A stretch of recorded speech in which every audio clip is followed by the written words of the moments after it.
السلام عليكم، مرحبا بكم معايا في فيديو جديد. اليوم ان شاء الله غادي نقدم لكم كيكه ديال الحامض كتجي لذيذه واقتصاديه، غير بجوج بيضات، وفي نفس الوقت كتجي رائعه في المذاق بالنسبه اللي كيعجبوا الحامض.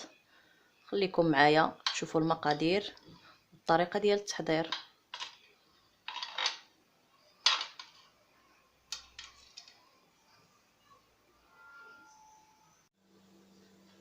نبداو بسم الله بالمقادير. عندي جوج بيضات، كاس معامر شت سنيده، نص كاس الزيت، قبصه الملحه، وجوج خمارات، واحد فاني، جوج معالق ديال الحامض، ونكمل الكاس بالماء.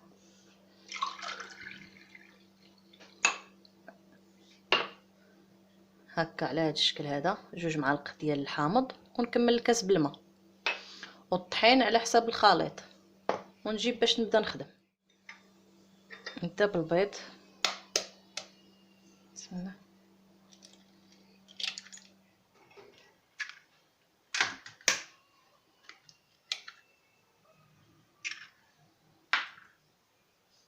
سنيده والفاني،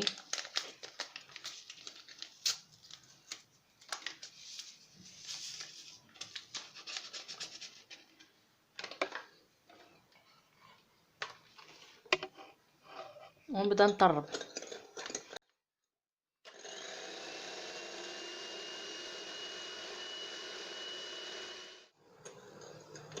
نخدم مزيان داك البيض وسنيده حتى نشوفوا الخليط ديالنا ولا بيض، وعاد نزيدوا المقادير الاخرين.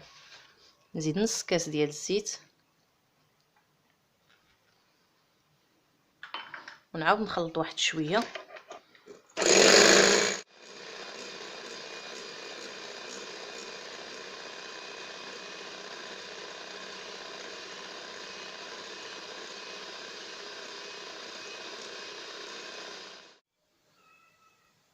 نزيد جوج معالق قلنا ديال الحامض، ونكمل الكاس الماء. نعاود نخلطو، ونجيب الطحين. نبقى نزيد شويه بشويه. الطحين انا غربلته من قبل. نزيد ديك القبصه ديال الملحه باش تحسن لنا الذوق، ونعاود نخلط.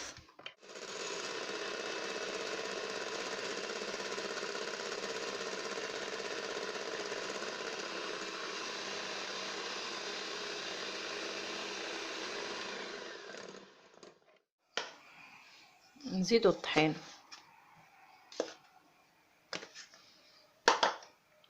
وجوج خمارات،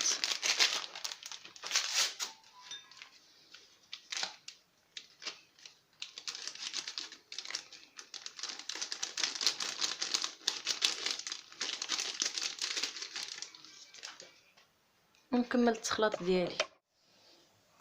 ها الخليط ديالي واجد.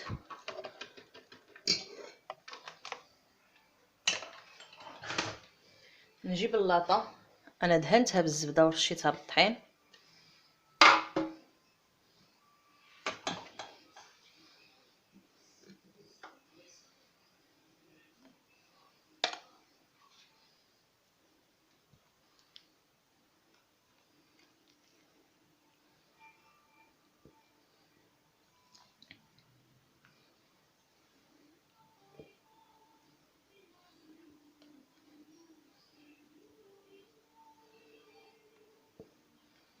وندخلها للفران طيب، وندوز نوجد الكريم باش نرافقها.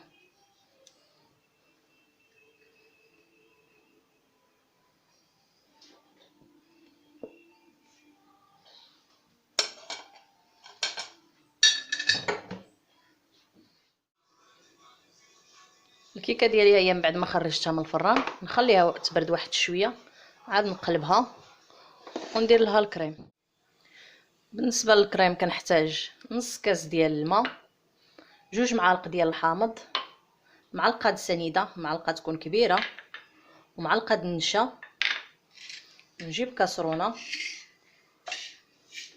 ندير فيها سنيده، داك النشا والحامض والماء، ونخلط كلشي،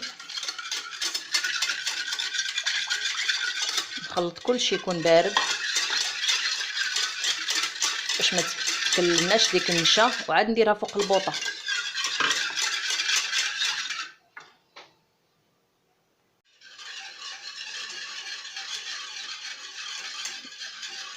ما نوقفش من التحراك حتى نشوفوها بدات كتجمع لنا.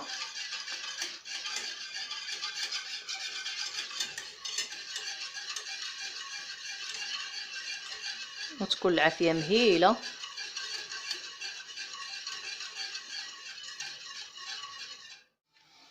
من بعد ما عقدت لنا الكريمه ديالنا، نزيد واحد المعلقه ديال الزبده وهي سخونه، ونحرك باش تذوب لنا ديك الزبده.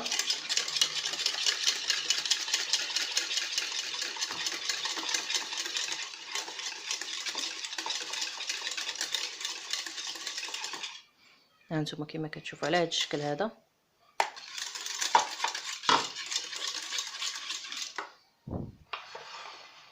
نجيب الكيكه ديالي،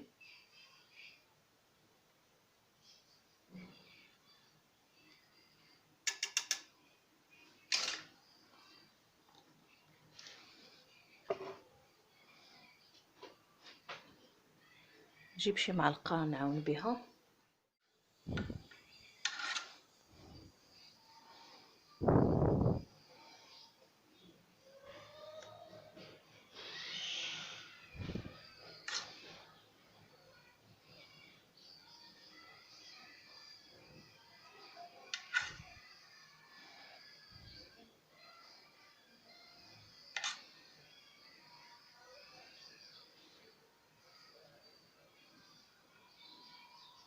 بقى على هذا الشكل حتى نسالي.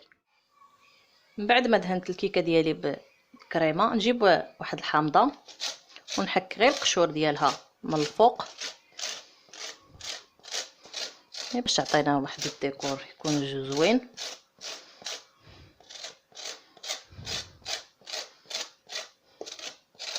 نتمنى ان تعجبكم الوصفه وتجربوها.